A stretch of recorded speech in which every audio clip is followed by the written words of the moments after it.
बच्चों, welcome back to this amazing platform physics वाला। और आज की अपनी इस क्लास में हमेशा की तरह एक बहुत ही बेहतरीन और एक बहुत ही प्यारा सा चैप्टर मैं लेकर के आ गई हूँ, जिसका आप मेरे साथ में एक बार में इसी क्लास में कर लोगे रिवीजन।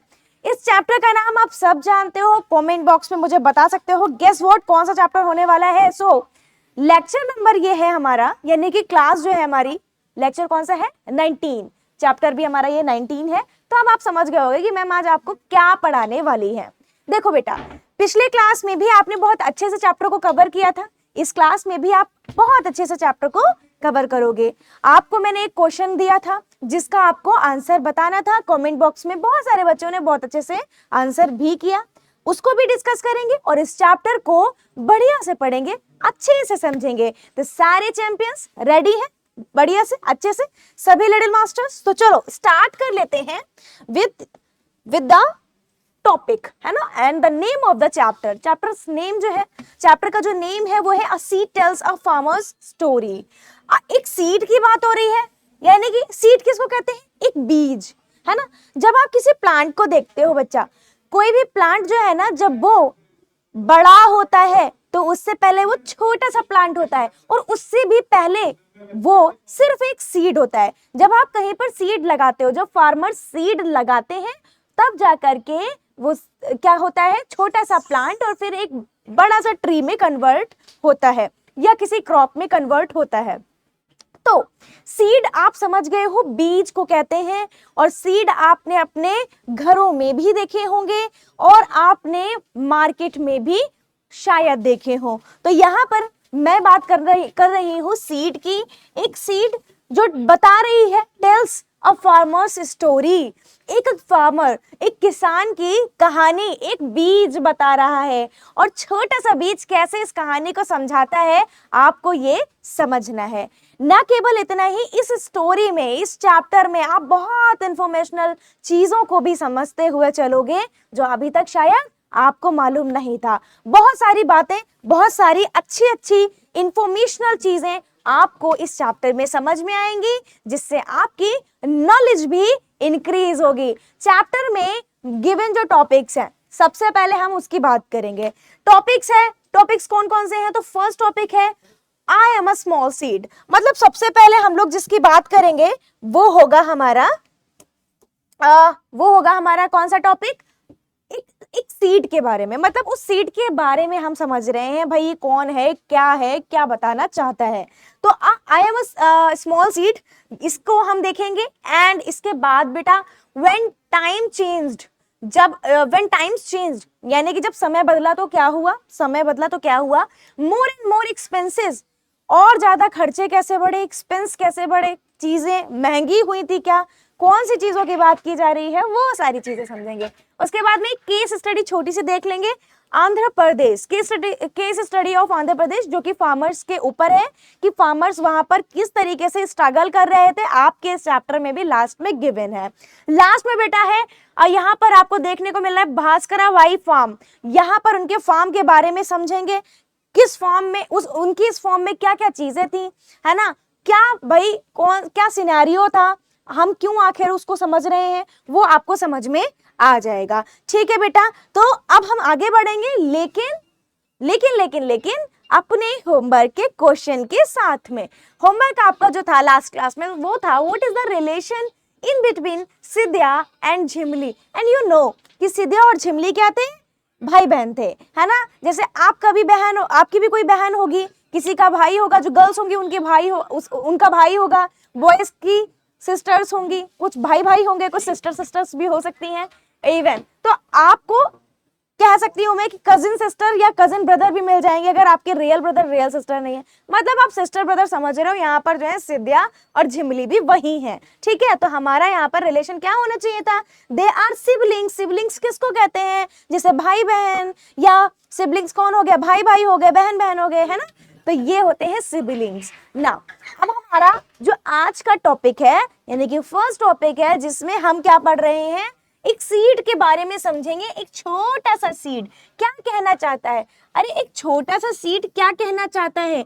एक स्टोरी बताना चाहता है अपनी, और ना केवल अपनी, उस फैमिली की जो कि उस फैमिली की जो कि कहाँ पर है, जो कि एक सिटी में है, जो कि फार्मिंग कर, एक सिटी नहीं कहेंगे, विलेज में है, और वो क्या है, फार्मिंग करते हैं, फार्मर है वो, और उस खेती में ही वो बहुत सारी चीजें जो है उगाते हैं, जिसमें से एक है बाजरा, जिसमें से एक है क्या, और भी बहुत सारी खेती करते हैं, तो जिसमें से एक जो है बाजरा, जिसकी बात हम आज अपने इस चैप्टर में ज्यादा करेंगे। बाजरा जो है एक सीड होता है, आपने देखा भी होगा, बाजरा जो है उसकी जो क्रॉप होती है, क्रॉप मतलब फसल होती है, एक पूरे बड़े से लैंड में, किसी लैंड में बेटा अगर हम किसी एक चीज को उगाते हैं, अगर हम किसी लैंड में, लैंड मतलब कि एरिया में हम अगर किसी एक चीज को उगाते हैं, है ना, कल्टीवेट करते हैं, जैसे कि मैंने बाजरा के सीड को किसी एक एरिया में डाला, है ना, कोई एक बड़ा सा लैंड है, उसमें मैंने बाजरा के कई सारे सीड्स डाल दिए, तो अब मैं क्या कर रही हूँ, बाजरा क्रॉप को कल्टीवेट कर रही हूँ, है ना, मतलब बाजरा की जो क्रॉप है वो मैं लगाना चाहती हूँ, फिर ये धीरे धीरे बड़ी हो जाएगी और बड़ी होकर कुछ ऐसी दिखती है बाजरा की क्रॉप, ठीक है बेटा। तो बाजरा एक जो सीड है, एक छोटा सा सीड, वो अपनी और एक फार्मर और उसकी फैमिली की कहानी आप तक पहुंचा रहा है। चलिए आइए जानते हैं इस कहानी में ऐसा क्या है।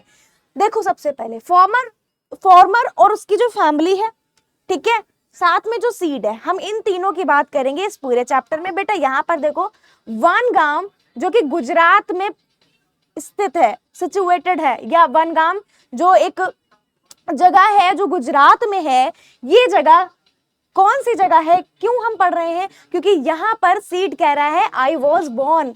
बॉर्न का मतलब ये हुआ कि वहां पर कोई खेती की गई, वहां से ये सीड मिला, ठीक है। तो भाई वनगाम गुजरात ये जगह है, प्लीज याद रखना, जहां पर ये सीड मिला, ठीक है, जहां से ये सीड जहां पर ये सीड मिल रहा है, जहां से ये अपनी स्टोरी सुना रहा है, ऐसा समझ लो, ठीक है। That year there was a good bajra millet crop. उस साल, जिस साल की बात हो रही है, उस साल बहुत बढ़िया एक कह सकते हैं कि गुड बाजरा, जिसको हम मिलेट भी कहते हैं बेटा, गुड बाजरा क्रॉप जो है वहां पर उस टाइम पर उस साल एक उगती है ना। और कहानी ये है कि there was a festive mode in the village. देखो होता क्या है, जो किसान वगैरह होते हैं ना, जब उनकी खेती वगैरह बहुत अच्छे से हो रही होती है, और इवन जब उन्होंने कोई क्रॉप वगैरह लगाई और क्रॉप को काटने का समय आया, है ना, जब उसकी कटाई का समय आया, हार्वेस्टिंग का समय आया, तो पता क्या होता है, वो खूब इसको धूमधाम से मनाते हैं, बिल्कुल एक फेस्टिवल की तरह,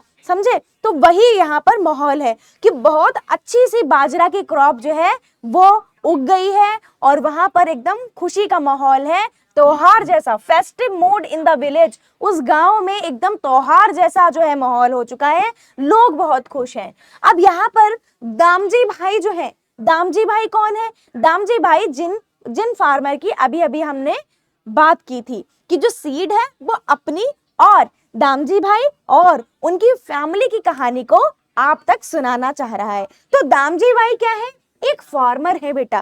फार्मर आपको समझ में आता ही है, किसान। फार्मर कौन होते हैं, किसान। और किसान क्या करते हैं, फार्मर जो है क्या करते हैं भाई, वो करते हैं फार्मिंग, या वो खेती करते हैं, है ना, वो जुड़े होते हैं एग्रीकल्चर से, कृषि से। वो करते हैं क्या, अलग अलग क्रॉप को कल्टीवेट, वो होते हैं हमारे फार्मर। तो दामजी भाई भी उनमें से एक है जिसके ये सीड स्टोरी सुना रहा है आप तक। तो Damji save some seeds from a good crop every year. हर साल एक क्रॉप लगाई जाती है, हर साल बढ़िया क्रॉप होती है, और उस बढ़िया क्रॉप से कुछ सीड्स को अलग हटा लिया जाता है। भाई क्रॉप तो लगाई, अब उस क्रॉप से जब वो कल्टीवेट हो गई तो कुछ सीड्स जो हैं, सीड्स हमें मिलती हैं बाद में, तो वो सीड्स जो हैं, कुछ अच्छी क्रॉप, जो हमारे अच्छी क्रॉप है उससे कुछ सीड्स जो है ना, उनको अलग हर साल वो कर लेते थे। ऐसा वो क्यों करते थे, वो ऐसा इसलिए करते थे कि जैसे इस साल मैंने बाजरा की क्रॉप लगाई है, ऐसे ही नेक्स्ट ईयर भी जो है बाजरा की क्रॉप जब लगाएंगे तो ये सीड काम आ जाएंगे। तो इस तरीके से वो जनरेशन टू जनरेशन ऐसा चलता रहा, मतलब काफी टाइम तक, काफी सालों तक ऐसा चलता रहा कि जो बीज है वो आगे तक काम आते रहे। लेकिन मैम आप ये बताइए, ये जो सीड्स हैं वो कहीं ना कहीं स्टोर करते होंगे? जी बिल्कुल। तो सीड यही बता रहा है कि हर साल मुझे स्टोर किया जाता था। कहाँ स्टोर किया जाता था। लौकी जानते हो, लौकी लौकी सबने खाई होगी है ना, तो ड्राइड गॉड में उसको स्टोर किया जाता था, कुछ और नहीं तो उस ड्राइड गॉड को ही यूज कर लिया जाता था उसको स्टोर करने के लिए, और उसके ऊपर कोटिंग कर दी जाती थी, मडी कोटिंग, मतलब मड से कोटिंग कर दी जाती थी, है ना। तो गुड सीड्स वर यूजुअली स्टोर्ड, कहाँ होते थे यूजुअली कहाँ स्टोर होते थे? गुड सीड्स को कहाँ स्टोर किया जाता था? ड्राइड गॉड में, या लौकी जिसको कहते हैं, which was coated with mud, coated with mud. बेटा ध्यान रखेंगे, आपको जो मैंने डीएचए भी दिया है इस चैप्टर का, उसमें भी एक क्वेश्चन इससे जुड़ा हुआ आएगा जरूर। तो देखिए बेटा, गुड सीड्स को हर साल रखते थे, वो कुछ सीड्स को अलग निकाल करके रख देते थे, लेकिन कहाँ रखते थे? ड्राइड गॉड यानी कि लौकी में, और वो कोट कर दी जाती थी, कोटेड कर दी जाती थी, किससे? इसको कोट कर दिया जाता था। इसको देखो स्टोर कैसे करेंगे, इसके अंदर करेंगे, ठीक है, ये तो अभी पूरी लौकी है, इसके अंदर करेंगे और उसको कोट कर दिया जाएगा मिट्टी से, मड से। अब मेरी बात ध्यान से सुनेंगे सब, हर साल ऐसा होता था, लेकिन हुआ क्या, एक साल वो भी आया जब उन सीड्स को अलग तो किया गया, लेकिन उन कुछ अच्छी सीड्स को अलग करके स्टोर किसमें किया गया? गॉड में नहीं किया गया, बल्कि किया गया एक वुडन बॉक्स में। उस वुडन बॉक्स में उन सीड्स को अच्छे से प्रोटेक्ट करके रखने के लिए, बचाने के लिए, कीड़े मकोड़ों से, भाई इंसेक्ट्स वगैरह पूरा साल, कुछ महीने कह सकते हैं रखे रहेंगे। अगर वो सीड, कोई भी चीज अगर आप रख देते हो तो उसका हमें ये भी देखना होता है कि क्या वो सेफ रह पाएंगे। हम रेफ्रिजरेटर यानी कि फ्रिज का यूज करते हैं बहुत सारी चीजों के लिए, क्यों करते हैं? अरे इसीलिए करते हैं मैम, जिससे हमारी चीज तरोताजा बनी रहे। तो सीड को भी तो हमें वैसा ही रखना है, क्योंकि इतने महीनों बाद अगर कोई कीड़ा भी उसमें एंटर हो गया या कीड़ा लग गया तो सीड तो सारी खराब हो जाएंगी। तो उसको बचाने के लिए हमें क्या करना पड़ेगा? कुछ तो हमें ऐसा जुगाड़ करनी पड़ेगी जिससे हमारी सीड्स जो है बढ़िया से एकदम बनी रहे, बिल्कुल वैसे ही जैसी रखी गई थी कुछ महीने या एक साल पहले। तो उसके लिए वो क्या करने लगे दामजी भाई? नीम की लीव्स का यूज करने लगे। नीम लीव्स कितने बच्चों ने देखी है? मुझे कमेंट्स में बताना तो जरा। नीम लीव्स का काम पता क्या होता है? अरे ये बहुत फायदेमंद होती हैं, और बहुत सारे गांव में तो लोग इसको कैसे पता यूज करते हैं, इसकी लकड़ी को टूथ यानी कि टीथ को क्लीन करने के लिए भी यूज करते हैं। अच्छा, एनीवेज यहाँ पर नीम लीव्स को इंसेक्ट से बचाने के लिए यूज किया जा रहा है, क्योंकि ये एंटी बैक्टीरियल होती है, एंटी फंगल होती है। मतलब कि जो फंगस लग गई या इंसेक्ट्स वगैरह जो है, कीड़े वीड़े लग जाए ना, तो क्या होता है, चीज खराब हो जाती है, वो लगने नहीं देगी। नीम लीव्स जो होती हैं उनके अंदर प्रॉपर्टी होती है ऐसी, ठीक है। तो इसलिए हम क्या करते हैं, चीजों में नीम लीव्स का यूज करते हैं। तो दामजी भाई ने भी इस वुडन बॉक्स के अंदर नीम की पत्तियों को डाला। बहुत ध्यान से सुनेंगे। तो बट इन ईयर 1940, बहुत पुरानी बात हो रही है ये, Damji bhai himself made a strong wooden box to store the bajra seed. याद रहे ये सीड कौन सी है? बाजरा की सीड है। बाजरा की सीड से याद आया, बहुत सारे बच्चों ने बाजरा की रोटी भी खाई होगी। जो बच्चे गांव से बिलोंग करते हैं थोड़ा बहुत भी, वो बहुत अच्छे से समझ रहे होंगे मेरी बात को।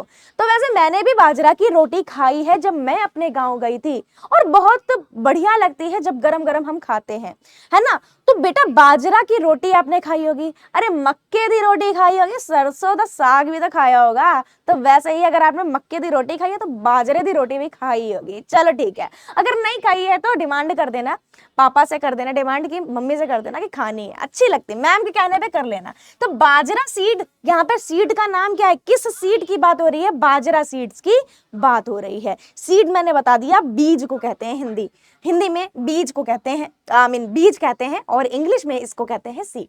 ही put in neem leaves to protect them from insects.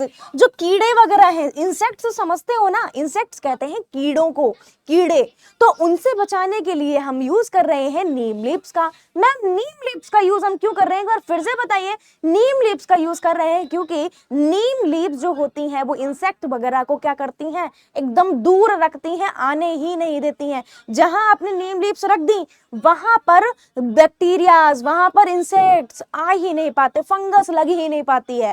ठीक है जी, समझ में आ रहा है? एक क्वेश्चन करके दिखाओगे, देखो, where was the bajra seed born? अगर मैं कहूँ कि बाजरा सीड, अगर देखो हम लोग ये बॉर्न क्यों कह रहे हैं, यहाँ पर बॉर्न क्यों कह रहे हैं, मैं एक क्लियर कर दूं चीज। बॉर्न हम इसलिए लगा रहे हैं उसके साथ में क्योंकि यहाँ पर इस चैप्टर में जो सीड है छोटा सा, वो सीड ही खुद अपने मुंह से ऐसा समझ लो कि वो कहानी सुना रहा है आपको। तो ऐसा हमें अज्यूम करना है कि सीड एक छोटा सा कोई क्या है, कोई लिविंग बीइंग है ना, कोई जिंदा चीज है जो हमें बता रही है कहानी। वैसे तो सीड कैसा होता है, क्या वो बोल सकता है, क्या वो सुन सकता है, नहीं, लेकिन इस चैप्टर में हम एज्यूम करके चलेंगे। तो लिखा है there was the bajra seed born Vangam, आगे है रनगाम या राजस्थान या बनगाम। अब आपको मैं बता दूं कि यहाँ पर आप मुझे आज अपनी इस क्लास में कमेंट में बताओगे ए सही है, बी सही है, सी सही है या डी सही है, ठीक है। पोल में यहाँ पर अभी नहीं लगा सकती, ठीक है। तो यहाँ पर देखो वनगाम हमारा राइट आंसर होगा। जो बच्चे भी कमेंट बॉक्स में ऑप्शन ए बोल रहे हैं, वेरी वेल डन, ठीक है। पोल आज हम लोग नहीं यूज कर रहे हैं, आप देख ही रहे हो क्योंकि आज की क्लास अपनी लाइव नहीं है। तो यहाँ पर देखो वनगाम, वनगाम हमारा राइट आंसर हो जाएगा। नेक्स्ट एक और क्वेश्चन मेरे साथ में सभी बच्चे करेंगे। What was different that year for the small seeds, छोटी छोटी सीड्स के लिए उस साल ऐसा क्या नया हुआ था। देखो भाई मैंने आपको बताया था, आप लोग ABCD में से कौन सा सही है कमेंट बॉक्स में जल्दी जल्दी फटाफट से लिखो। मैं आपको हिंट भी दे देती हूँ, मेरी बात ध्यान से सुनना। अब तक बहुत सारे बच्चे बहुत सारे आंसर कर चुके होंगे। मैंने आपको बोला था कि हर साल उनको स्टोर किया जाता था, हर साल किया जाता था, लेकिन एक साल ऐसा आया जहां पर उनको वुडन बॉक्स में स्टोर किया गया और ये उनके लिए एक अलग चीज थी, एक अलग प्लेस मिला था उन्हें, ठीक है। तो the God was not coated with mud, ऐसा था क्या कि गॉड को हमने मड से कोट नहीं किया था, ये डिफरेंट था। There were no good seed, ये था क्या। They had a different home, उनको एक अलग होम, एक अलग जगह मिल चुकी थी। हाँ जी, ये वाला हमारा बिल्कुल सही हो जाएगा, ठीक है। दे वर स्टोर्ड इन कॉर्न, नो। तो ये तो हमारे बिल्कुल सरासर गलत हो गए भैया, हम तो इन्हें देखेंगे ही नहीं, हम तो हैं होशियार। मैम ने जैसे ही बताया था हमने तो माइंड में नोट कर लिया था, हाँ ऐसा होता है। अब देखो यहाँ पर कितने बच्चों ने बिल्कुल सही बताया है, चेक कर लो। जितने बच्चों ने सही बताया है कमेंट बॉक्स में मैं जरूर देखूंगी। यहाँ पर देखो भाई वेरी वेल डन जिन्होंने ऑप्शन सी टिक किया था या बोला था। Where were good seeds for millet stores, millet तो समझ गए बाजरा है ना, मिलेट बोलोगे या बाजरा बोलोगे एक ही बात है, मिलेट बोलोगे बाजरा बोलोगे एक ही बात है। अभी पीछे मैंने आपको दिखाया था, देखो यहाँ पर मैंने लिखा भी था कि बाजरा हो या मिलेट, ठीक है। तो हर चीज को बहुत ध्यान दिया करो जब मैं बताती हूँ। तो यहाँ पर देखो व्हाट वाज नहीं ये था, where were good seeds of millet stored, कहाँ पर इसको गुड सीड्स को स्टोर किया गया था, बिटर गोर्ड में या कॉर्न में या बनाना में। अब देखो यहाँ पर बिटर गोर्ड है, ये नहीं होगा, हमारा क्या होगा इन गोर्ड, जिसे हम लौकी भी कहेंगे। बहुत सारे बच्चे ऑलरेडी आंसर कर रहे होंगे, ऑप्शन बी, तो बिल्कुल सही कर रहे हो।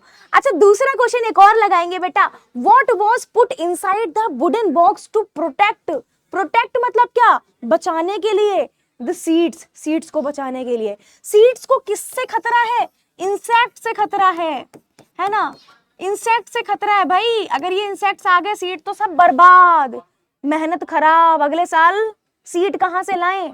चलिए जी, अब आप कहोगे मैं मार्केट से, तब मार्केट में सीड अवेलेबल भी नहीं होती थी और जो होती थी वो महंगी भी होती थी, ठीक है। तो भाई उस टाइम पर तो पहली बात सीड अवेलेबल नहीं होती थी, जहां तक है तो सीड चाहिए ही चाहिए। तो इंसेक्ट से बचाने के लिए आप क्या यूज करेंगे भाई, अब तक मैंने इतना एक्सप्लेन कर दिया है तो आपने आंसर तो बढ़िया से दे दिया होगा।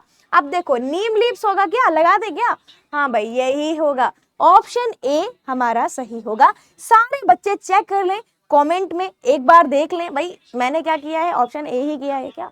अगर इसके अलावा कुछ टिक किया है तो गड़बड़ है, तुम लोगों ने ध्यान से मेरी बात सुनी नहीं है, ठीक है। बिल्कुल ईमानदारी के साथ में बिल्कुल फोकस्ड होकर के आपको ये पूरा चैप्टर अच्छे से पढ़ना है, अगर मैम की बात मानते हो तो, ठीक है। नहीं कोई फायदा नहीं है, ध्यान से नहीं सुनोगे तो फिर गड़बड़ है, फिर कोई फायदा नहीं है क्लास में आने का। देखो नेक्स्ट और चीजें क्या है, even in farming everyone in the village help each other, उनके गांव में इतना प्यार था लोगों में, एक साथ लोग काम करते थे, हर एक दूसरे की मदद करता था, वो खूब खुश थे, वो साथ में अलग अलग चीजें उगाते थे, है ना, बहुत सारी खेती करते थे।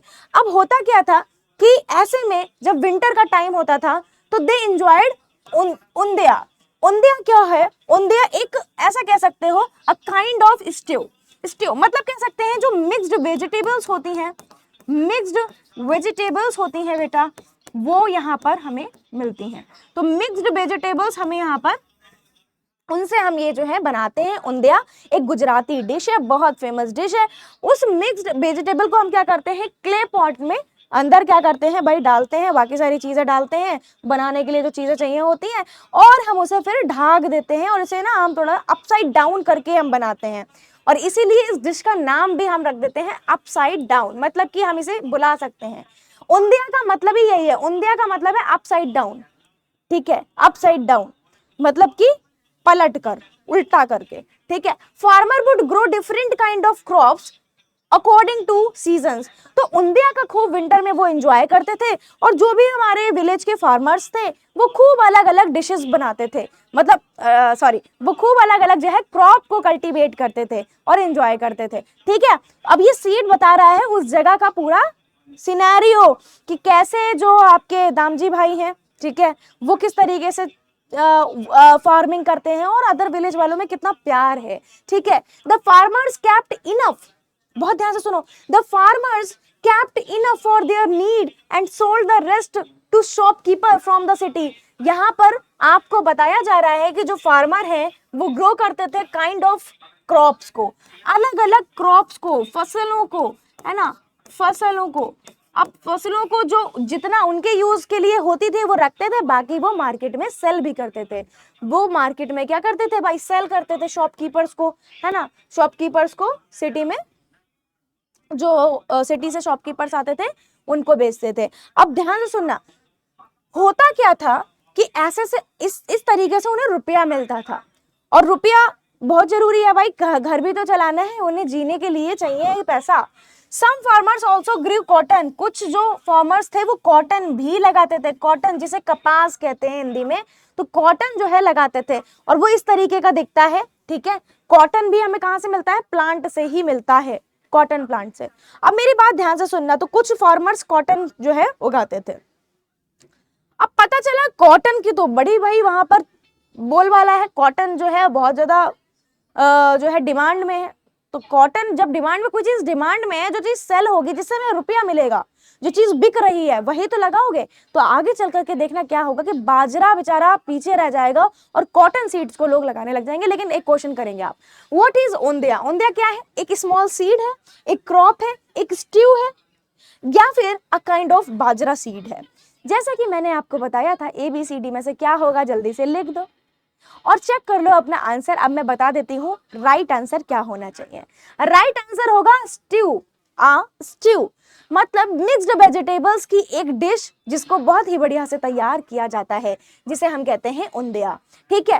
अब नेक्स्ट क्वेश्चन भी आप मेरे साथ में करेंगे। आई होप आपने ये क्वेश्चन बहुत अच्छे से अटेम्प्ट करा है, आप इसको मैच कर सकते हो।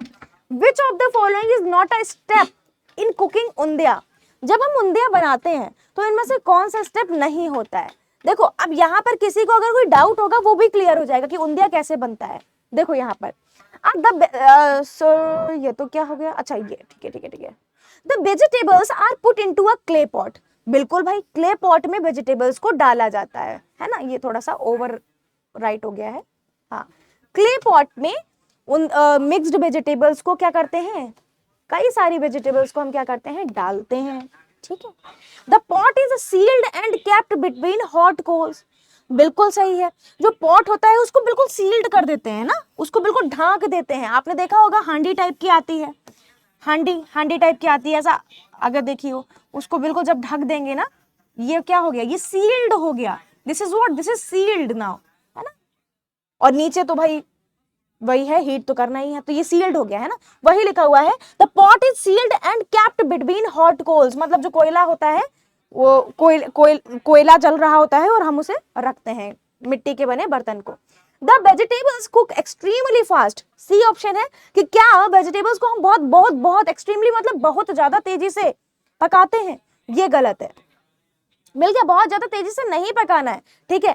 The pot was placed upside down, क्या पॉट को हम उल्टा करके रखते हैं? बिल्कुल मैम, उल्टा करके रखते हैं। देखो मैम ने तुम्हें ये पॉइंट भी बताया था, मैम ने तुम्हें ये पॉइंट भी बताया था कि सील करते हैं, बंद कर देते हैं उसको। The pot was placed upside down, ये भी मैम ने तुम्हें बताया था। मैम ने बिल्कुल ये नहीं बताया कि इतना तेजी से उसको पकाते हैं। अगर एक्सट्रीमली फास्ट बनाएंगे किसी चीज को तो वो बन भी नहीं पाएगी पूरी तरीके से, ठीक है। तो हमारा ऑप्शन कौन सा सही होगा, कौन सा नहीं सही होगा? ऑप्शन सी हमारा बिल्कुल सही नहीं होगा। हमसे यही पूछा गया था, which of the following is not a step in cooking? Undhiya, ठीक है।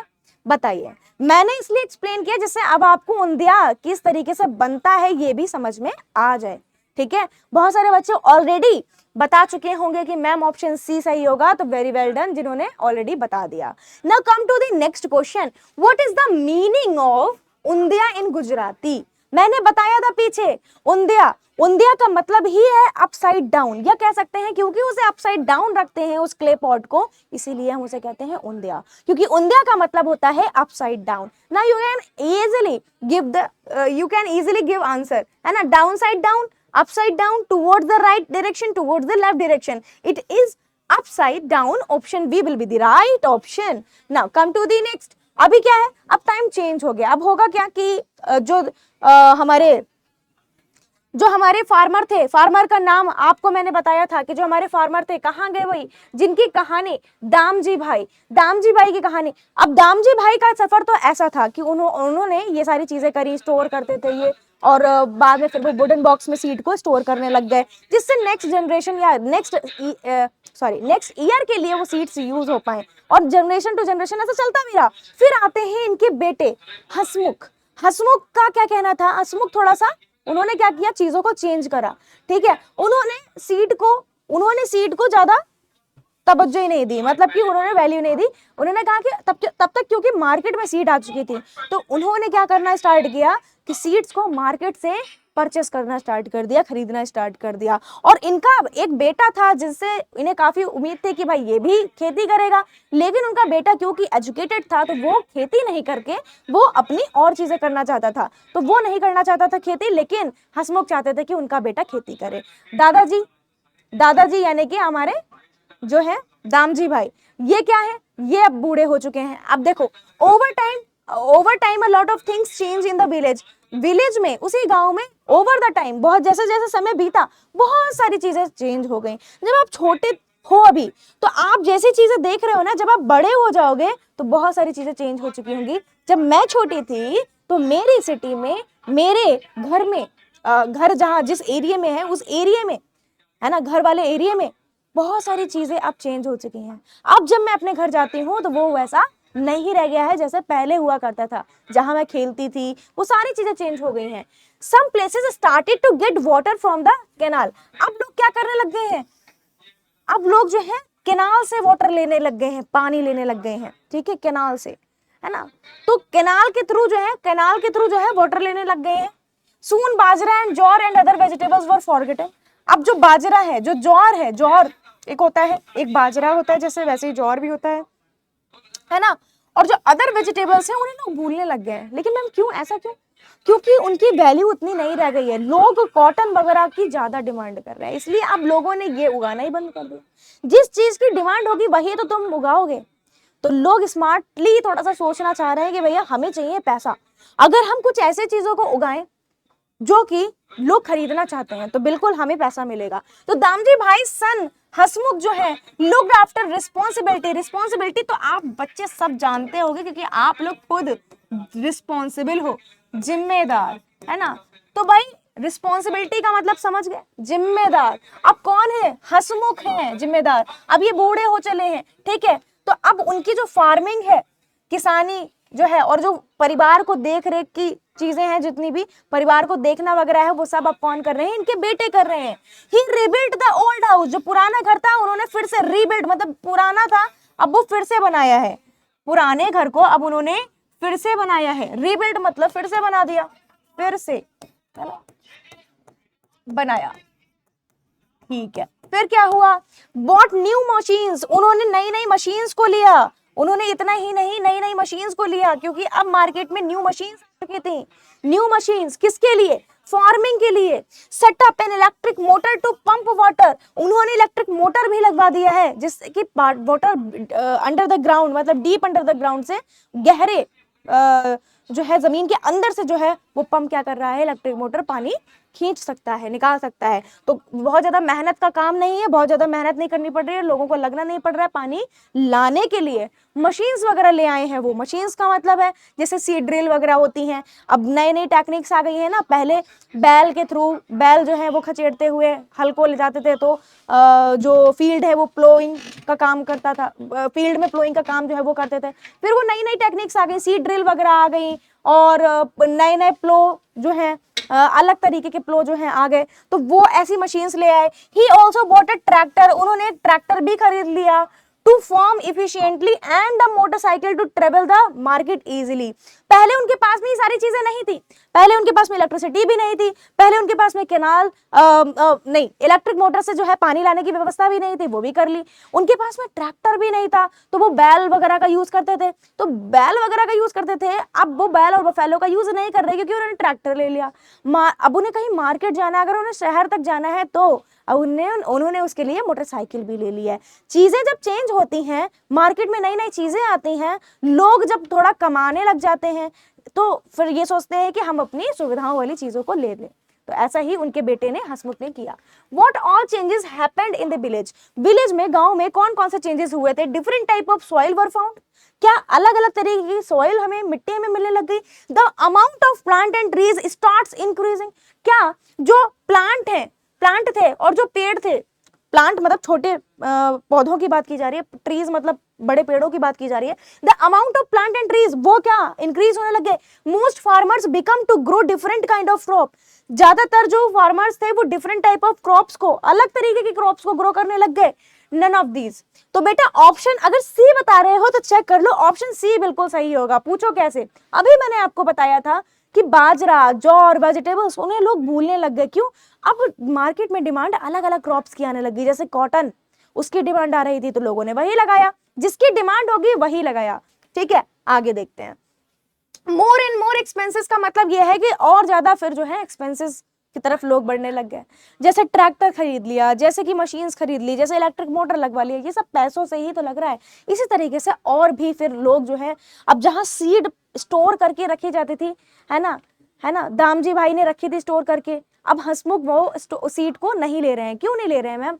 क्योंकि ये उनके लिए बहुत इजी हो गया कि मार्केट में सीड मिल रही है, जब मैं क्रॉप लगाऊंगा तब मैं मार्केट से लेकर आऊंगा, सीधे मिट्टी में डाला और वो चीजें होने लग जाएंगी, मतलब क्रॉप अपना ग्रो करने लग जाएगी।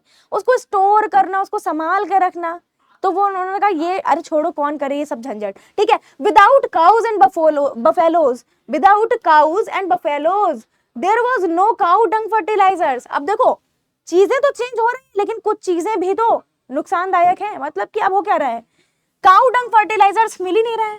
जो खाद होती है, गोबर जो होता है उससे खाद बनती है, वो बहुत ज्यादा, उसके अंदर न्यूट्रिएंट होते हैं जो मिट्टी में पहुंच करके मिट्टी को बहुत अच्छा बनाती है। ठीक है, फर्टाइल बनाती है। फर्टाइल का मतलब क्या होता है? एक अच्छी मिट्टी जो पेड़ को बहुत अच्छे से उगा सकती है। तो वो काउ डंग जो होता है, काउ डंग गोबर जो होता है, वो एज अ नेचुरल फर्टिलाइजर क्योंकि यूज किया जाता है। काउ डंग को हम नेचुरल फर्टिलाइजर भी बोलते हैं बेटा, याद रखेंगे आप, फर्टिलाइजर बोलते हैं। अब देखो यहाँ पर जो काउ डंग है, क्यों हम ऐसा इसको नेचुरल फर्टिलाइजर यूज करते हैं? क्योंकि इसमें हमें क्या मिलते हैं? न्यूट्रिएंट्स मिलते हैं, और जो कि सॉइल के लिए बहुत अच्छी होती है। ठीक है बेटा, अब यहाँ पर एक बात और आप ध्यान रखेंगे कि जिस तरीके से काउ डंग फर्टिलाइजर के मिलना बंद हो गया, उसी तरीके से बिल्कुल जो सीड थी, सीड भी पुरानी वाली यूज करना, स्टोर्ड सीड को स्टोर करना बंद कर दिया गया, और जो दादाजी यानी कि दामजी भाई ने रखी थी वो भी सीड को यूज नहीं किया गया, वो मार्केट से लाने लग गए। ठीक है, वो मार्केट से लाने लग गए इवन। ठीक है, so Hasmukh had to buy chemical fertiliser. Chemical fertiliser जो केमिकल जिनमें मिलता है, जैसे कि एक आता है नाइट्रोजन, उसमें मिलेगा, फास्फोरस मिलेगा, उसमें यूरिया, आपने एक सुना होगा। यूरिया क्या होता है? एक केमिकल फर्टिलाइजर होता है। यूरिया एक एग्जाम्पल किसका है? केमिकल फर्टिलाइजर का। तो बेटा ये सब क्या है है ना भाई, केमिकल मिल रहा है क्योंकि उसमें नेचर से नहीं मिल रहा है, तो इसलिए क्या है, ये एक केमिकल फर्टिलाइजर है। तो ये मार्केट में खूब मिलते हैं, तो वो जो है खरीद के लाने लग गए। अब केमिकल फर्टिलाइजर का एक और भी साइड है कि ये अच्छे तो होते हैं प्लांट्स के लिए, मिट्टी के लिए बेटा अच्छे होते हैं, लेकिन जो है हार्मफुल भी होते हैं सॉइल के लिए। बहुत ज्यादा अगर आप मिला दोगे सॉइल में तो ये सॉइल को खराब कर देते हैं, क्योंकि केमिकल्स हैं उनमें, और वो केमिकल्स अच्छे भी हो सकते हैं बुरे भी हो सकते हैं। ज्यादा अमाउंट में किसी चीज को यूज कर लोगे और वो केमिकल है तो बेटा खराब, वो चीज को खराब कर देंगे, ठीक है। तभी तो हम लोग कहते हैं कि जब हमारी कभी तबीयत खराब होती है तो हमें दवाई लेनी चाहिए, लेकिन हमें ज्यादा से ज्यादा कोशिश करना चाहिए कि हम घरेलू नुस्खों का यूज करके सही हो जाएं, है ना, क्योंकि जो केमिकल्स हमारे बॉडी में जाएंगे दवाइयों के थ्रू तो असर तो करेंगे अच्छा भी, लेकिन उसका साइड इफेक्ट्स भी बहुत होते हैं, ठीक है बेटा। Insects were easily attracted to the new kind of seed. New kind of seed मतलब जो मार्केट से लाई जाने वाली सीड्स हैं, जो मार्केट से भैया जी लाई जा रही हैं, ठीक है, उन सीड पर बहुत जल्दी जो इंसेक्ट वगैरह हैं बहुत जल्दी असर हो जा रहा है, मतलब उन पर इंसेक्ट वगैरह बहुत जल्दी ही क्या कर रहे हैं, उग तो नहीं कहेंगे, जनरेट हो रहे हैं, इंसेक्ट वगैरह बहुत जल्दी उनको अट्रैक्ट कर ले रहे हैं, ठीक है। वो सीड ऐसी हैं जो मार्केट से लाई जा रही हैं, तो फिर अब क्या करा जाएगा, तो अब उनको भी हटाने के लिए उनको इंसेक्ट से बचाने के लिए किसी चीज का यूज किया जाएगा। तो उसके लिए लेकर के आने लग गए लोग पेस्टिसाइड्स। पेस्टिसाइड्स किसे कहते हैं, पेस्टिसाइड्स जो होते हैं ना बेटा, पेस्टिसाइड्स जो होते हैं इनका काम होता है कीड़ों का खात्मा करना, ऐसा समझ लो।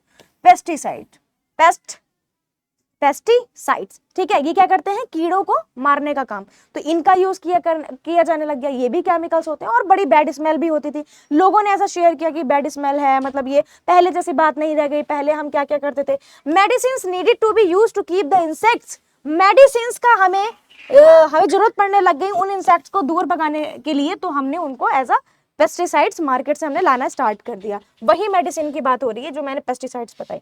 All of these were very expensive. आप पेस्टिसाइड्स लेकर आ रहे हो, केमिकल फर्टिलाइजर लेकर के आ रहे हो, ये सब बहुत एक्सपेंसिव है, और इतने एक्सपेंसिव है तो फिर खर्चा होगा, किसान को जो है बहुत ज्यादा रुपया भी खर्च करना पड़ रहा है ना। तो ये चीज है। द वाटर, ठीक है, द वाटर फ्रॉम बेटा यहाँ पर देखो, the water from canal was not sufficient. अब कैनाल से जो वाटर हम ले रहे थे अब तक वो सफिशिएंट नहीं था, उसके लिए फिर उन्होंने एक और जुगाड़ निकाली। फार्मर्स ने क्या किया, had to lift water from deep underground. उन्होंने पंप के थ्रू, किसके थ्रू, पंप के थ्रू उन्होंने क्या किया, अंडरग्राउंड वाटर जो है खींचना स्टार्ट करवा दिया, so that they can easily get water. Okay, Hasmukh had to take loans to bear the expenses. अब उसने क्या करना शुरू कर दिया, हसमुख को प्रॉब्लम भी हो रही थी। हसमुख क्या कर रहा था, हसमुख को प्रॉब्लम ये हो रही थी कि अब एक्सपेंसेस बढ़ गए हैं, उसने इतना खर्चा कर रहा है, फर्टिलाइजर है, ये है, वो है, केमिकल्स हैं, अलग अलग तरीके के पेस्टिसाइड्स। अब उसके लिए उसके जब रुपए कम पड़ रहे थे तो उसने लोन भी लिया। Hasmukh had to take loan to bear the expenses. Bear मतलब झेलने के लिए उन खर्चों को, एक्सपेंसेस मतलब खर्चों को।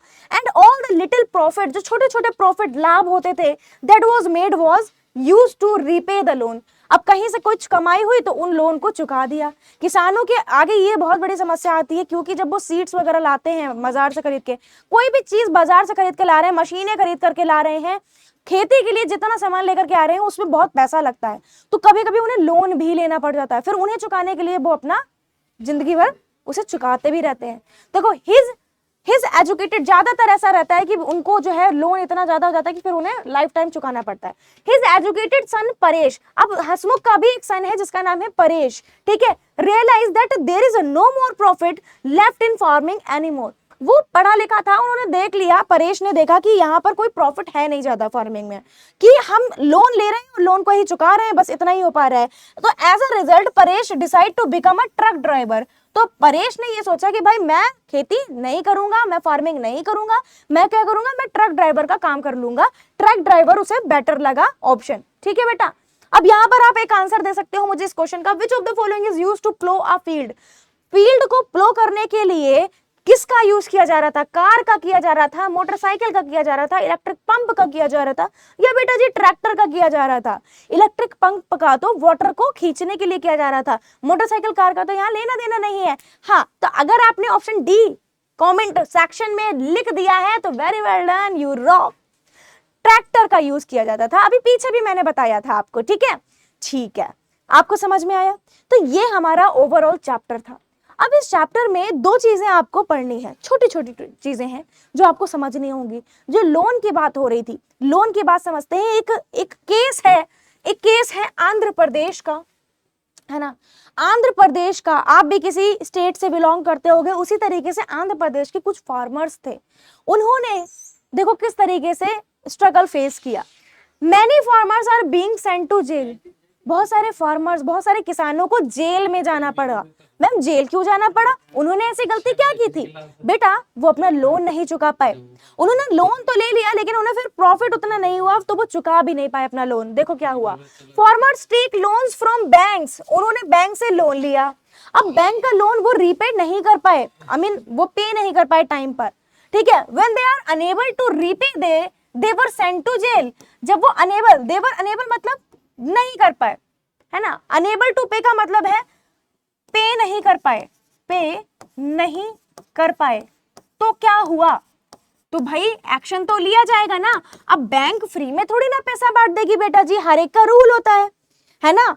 आप भी अगर किसी को रुपया देते हो, मतलब अभी तो आप छोटे हो, लेकिन जब आप बड़े हो गए या आपने मम्मी को पापा को कभी किसी को देते हुए देखा होगा, तो उनकी एक होप तो रहती है। हाँ, जान पहचान में बात अलग है, लेकिन एक चीज रहती है, कोई अगर बोरो करता है कि भाई अभी मुझे 500 रुपए दे दो, मैं तुम्हें कल लौटा दूंगा, उम्मीद होती है। तो बैंक भी अगर इतना रुपया दे रही है तो उम्मीद करेगी कि आप, उनकी पॉलिसीज होती हैं, कुछ रूल्स होते हैं, उसमें आप गिवन टाइम में चुका देंगे। अब किसान नहीं कर पाए तो उन्हें फिर जेल जाना पड़ गया, ठीक है? नलप्पा रेड्डी एक नाम है एक इंसान का, जिन्होंने लोन लिया था 24,000 का बैंक से। कितने? 24,000 का इन्होंने लोन उठाया था। लोन यानी कि पैसा उठाया। क्यों उठाया? क्योंकि उन्हें कुछ चीजें अपनी फार्मिंग में करनी थी, कुछ चीजों के लिए रुपया नहीं था। फर्टिलाइजर हो गया, सीड हो गया, ठीक है, या केमिकल फर्टिलाइजर या पेस्टिसाइड्स हो गया, या कोई और इक्विपमेंट जो कि एग्रीकल्चर में यूज होता है, मशीन वगैरह, ठीक है? तो he was unable to repay that loan, so he borrowed. वो बैंक को चुकाने में असमर्थ हुए, तो हुआ क्या कि ही बोरोड, उन्होंने फिर से उधार लिया और ज्यादा money, more money from another money lender.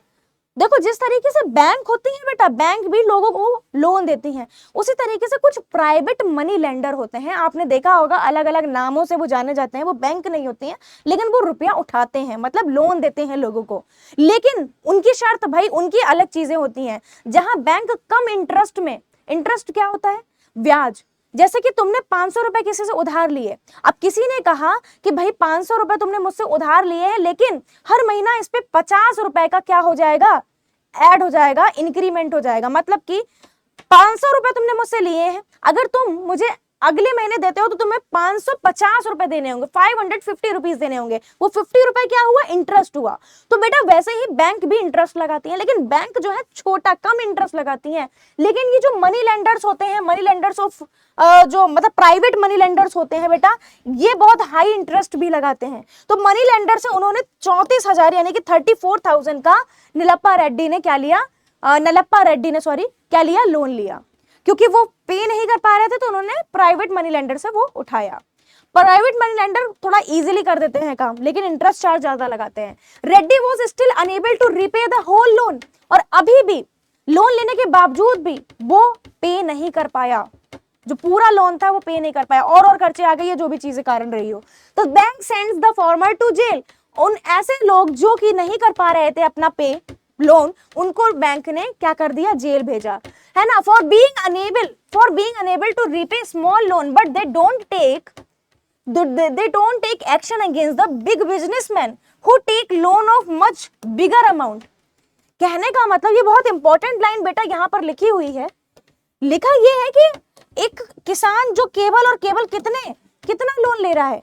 24,000 का लोन लिया उसने, और वो इंस्टॉलमेंट अपने दे रहा है, किस्तें अपने दे रहा है, लेकिन अगर वो नहीं, असमर्थ हो गया लेने में, पे करने में किसी ना किसी रीजन, किसी कारण की वजह से, तो बैंक ने क्या किया भाई, उनके लिए एक्शन लिया और उन्हें जेल में भिजवा दिया।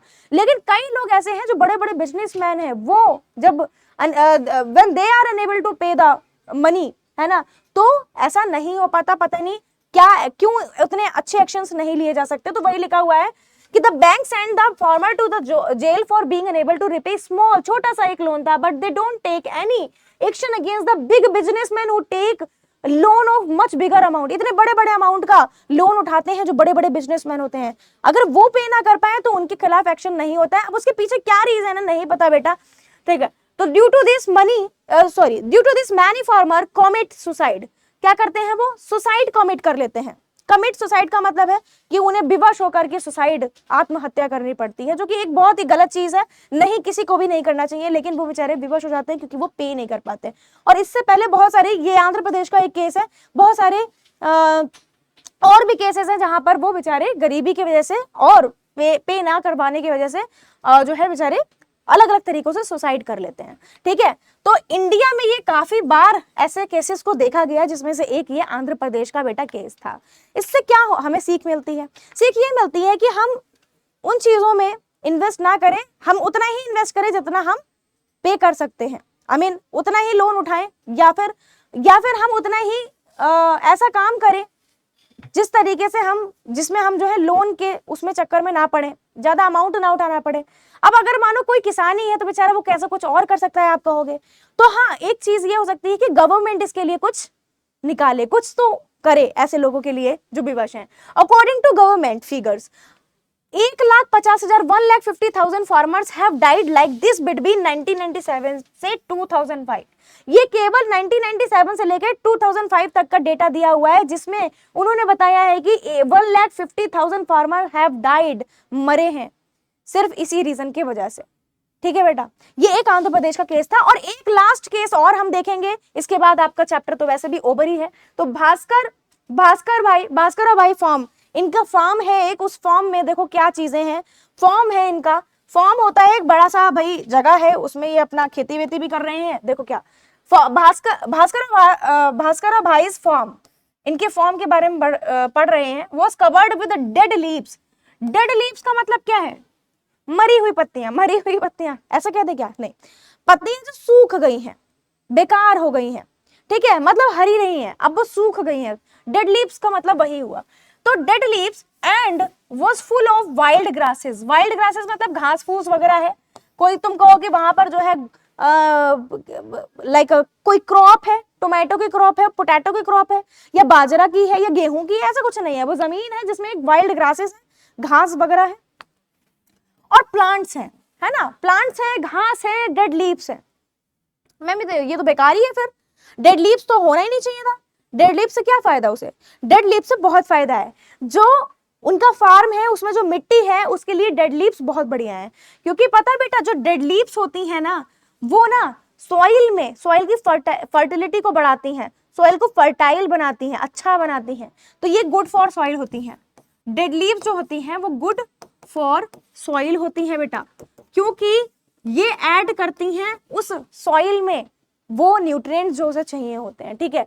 Most of the trees were dry as if it is what eaten by insect. बहुत सारे जो हमारे पेड़ होते हैं, प्लांट होते हैं, वो इसलिए और जल्दी ड्राई हो जाते हैं, सूख जाते हैं, क्योंकि उन्हें जो है इंसेक्ट खा रहे होते हैं, और इस वजह से वो डेड हो जाते हैं। Some plants had colourful leaves known as croton plants. देखो बेटा, होता क्या है कि यहाँ पर उनके फार्म की बात बताई जा रही है कि कुछ डेड लीव्स हैं, वहां पर वाइल्ड ग्रासेस हैं, प्लांट्स हैं, कुछ जो है ऐसे पेड़ हैं जिनको इंसेक्ट ने खा लिया, इसलिए वो सूख गए हैं। दूसरी चीज ये है कि इनके फार्म में जो है क्रोटॉन प्लांट भी लगे हुए हैं। ये एक स्पेशल टाइप के प्लांट होते हैं जिसमें इंडिकेट, ये क्या करते हैं, इंडिकेट का मतलब है ये संकेत देते हैं, ऐसे कह सकते हैं, संकेत देना है ना, संकेत देते हैं, इंडिकेट कर देते हैं, बता देते हैं if the soil is dry और नॉट। ये इस तरीके के प्लांट होते हैं, ठीक है। The root of the croton do not go deep in the ground. बहुत ज्यादा अंदर डीप नहीं जाती है, इनकी जो जड़ें होती हैं, रूट मतलब जड़ें होती हैं। So when the top layer, top जो ऊपरी मिट्टी की लेयर होती है, soil becomes dry, the croton leaves bend and become limp. होता क्या है कि जो क्रोटन की लीव्स होती हैं वो कैसे हो जाती है, कमजोर और कैसे हो जाती हैं, बेकार, बिल्कुल बेकार सी हो जाती हैं, है ना, मुरझाई मुरझाई सी हो जाती हैं। तो कहने का मतलब है क्रोटन एक प्लांट जो उनके फार्म में लगा हुआ है वो इंडिकेट करता है कि सॉइल सूख चुकी है या नहीं। उसकी जो टॉप लेयर है मिट्टी की वो कैसी हो जाती है, ड्राई हो जाती है। और इसकी खास बात यह है कि ये बहुत ज्यादा डीप इनटू द ग्राउंड नहीं जाती हैं इसकी जड़ें, ठीक है बेटा। तो उनके फॉर्म की बात की जा रही है। This signals tells Bhaskar bhai which part of his farm need to be watered. ये बताता है, ये सिग्नल है कि कौन सा जो उनका फॉर्म का एरिया है। भाई फॉर्म में बहुत सारे प्लांट हैं, डेड लीव्स वाले प्लांट्स हैं, सूखे हुए प्लांट्स हैं, तो कौन से एरिया में वाटर की जरूरत है, कहां पर पानी की जरूरत है, ठीक है, ये इंडिकेट करता है। Bhaskar bhai does not buy any fertilizer made in factory. लेकिन भास्कर भाई को कोई भी फर्टिलाइजर खरीदना नहीं पड़ रहा है। देखो बेशक ही वहां पर पेड़ सूख गए हैं, बहुत सारी चीजें हैं जिसमें जरूरत है, ठीक है, पेड़ सूख रहे हैं, तो आप कहोगे मैम फर्टिलाइजर मार्केट से लाना चाहिए, उन्हें नहीं लाना पड़ रहा है। उसका रीजन है क्योंकि जो इनका फार्म है उसमें जो मिट्टी है, उसमें जो कुछ पेड़ है, वो पहली बात तो इंडिकेट कर दे रहे हैं कि मिट्टी, सॉइल जो है ड्राई हो चुकी है, तो वहां पर वाटरिंग ये कर देंगे। दूसरी चीज, उस मिट्टी की फर्टिलिटी यानी कि फर्टाइल है वो अभी भी, अच्छी क्वालिटी की मिट्टी है अभी, क्योंकि उसमें डेड लीव्स मिल रही हैं टूट करके, गिर के। उसमें और जो कीड़े होते हैं, अच्छे कीड़े, पता किसान के जो दोस्त होते हैं अच्छे कीड़े, यानी कि कुछ अर्थवॉर्म जिन्हें बोलते हैं, वो भी वहां पर मिल रहे हैं, अर्थवॉर्म, ठीक है। अर्थवॉर्म क्या करते हैं, उस मिट्टी में ऊपर नीचे जब मूवमेंट करते हैं तो होता क्या है कि वो उसको मिट्टी को ऐसा बना देते हैं जिससे एयर जो है आराम से आर पार पास हो जाए, ट्रांसफर हो सके। और उसके लिए बहुत जरूरी होती है मिट्टी के लिए पानी, एयर, ये सब बहुत जरूरी है। तो ये कीड़े जब मूवमेंट करते हैं तो ये गैप, ये वो जगह, स्पेस बना देते हैं जिससे हवा जो है एंटर कर सकती है। तो इसलिए उनको अपने फार्म में किसी भी तरीके की फर्टिलाइजर की नीड ही नहीं पड़ रही है। अब देखो his soil is fertile, fertile मतलब बढ़िया, एकदम अच्छे प्लांट की ग्रोथ करवाएगी, because of all the dried leaves which slowly rot and mix with it, जो सड़ गई हैं और उस मिट्टी में क्या हो गई हैं, मिक्स हो गई हैं। He had a lot of earthworms under the soil. और अर्थवॉर्म कैसी होती है बेटा, अच्छी होती हैं। ये स्टोरी और वो स्टोरी, उनको फर्टिलाइजर्स वगैरह खरीदने पड़े, चीजें खरीदनी पड़ी, लोन उठाना पड़ा उनके लिए बहुत। अंत में क्या हुआ कि कुछ जो फार्मर्स थे वो सुसाइड करने लग गए, और ऐसा डेटा भी आपको बताया गया कि सुसाइड करते हैं फार्मर्स बेटा, ध्यान से सुनो। और यहाँ पर क्या हुआ, यहाँ पर बताया गया कि भाई डेड लीव्स कितने अच्छे काम की हैं, अर्थवॉर्म्स कितने काम के हैं। तो हमें इन चीजों को बढ़ावा देना चाहिए, हमें स्मार्टली सोचना चाहिए, और इस चीज में एजुकेटेड होना, नॉलेज होना भी बहुत ज्यादा जरूरी है किसान का, जिससे पता चले कि हमारे लिए बहुत सारी चीजें इजीली अवेलेबल है ना। तो एक ये भी स्टोरी है। तो आपको समझ में आया। देखो इस पूरे ही चैप्टर में आपने ये समझा है कि भाई किस तरीके से जो क्रॉप है उन्हें उगाया जाता है। एक बाजरा के सीड जो स्टोरी बता रहा था, उन्होंने पूरी अपनी स्टोरी बताई, उसके बाद में हमने 2 केस और पढ़े हैं, तो इससे काफी सारे आपको नॉलेज मिली है, ठीक है। All the dead leaves, peels of vegetables, छिलके जो होते हैं वेजिटेबल के, जो सूखी पत्तियां होती हैं, जो फ्रूट्स होते हैं, जो बचे हुए फूड होता है, जो अर्थवॉर्म होता है, all these turn into waste and then into compost. ये जो है कंपोस्ट में, खाद में बदल जाता है, और वो खाद वो अच्छी होती है, ठीक है।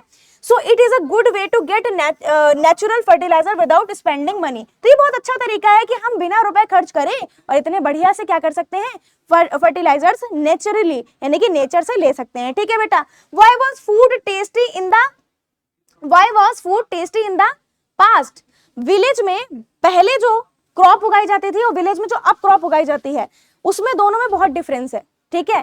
तो पहले जो थी वो मार्केट से नहीं ली जाती थी सीड, तो इसीलिए उस समय टेस्टी था। तो इसका आंसर आप मुझे कमेंट सेक्शन में बताओगे, तो ये आपका होमवर्क का एक क्वेश्चन हो गया, ठीक है।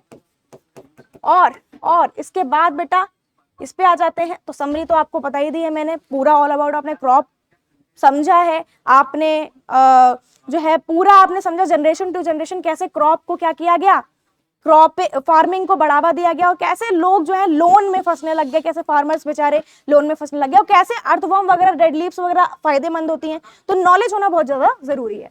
ये आपका होमवर्क का दूसरा क्वेश्चन है बेटा, इसको भी आप करोगे अटेम्प्ट। ठीक है बेटा, कमेंट में मुझे दोनों के आंसर बताओगे। तो अभी के लिए, आज के लिए अपना चैप्टर तो क्योंकि हो गया फिनिश, तो रखते हैं इतना ही और मिलते हैं अपने नेक्स्ट क्लास में। कमेंट सेक्शन में जरूर दोनों होमवर्क के क्वेश्चन के आंसर को जरूर आप बताओगे। साथ में DHA आपको भेज दिया गया है, तो वेरी वेल डन, आपने बहुत अच्छा किया है। मिलते हैं नेक्स्ट क्लास में। Thank you so much, bye bye.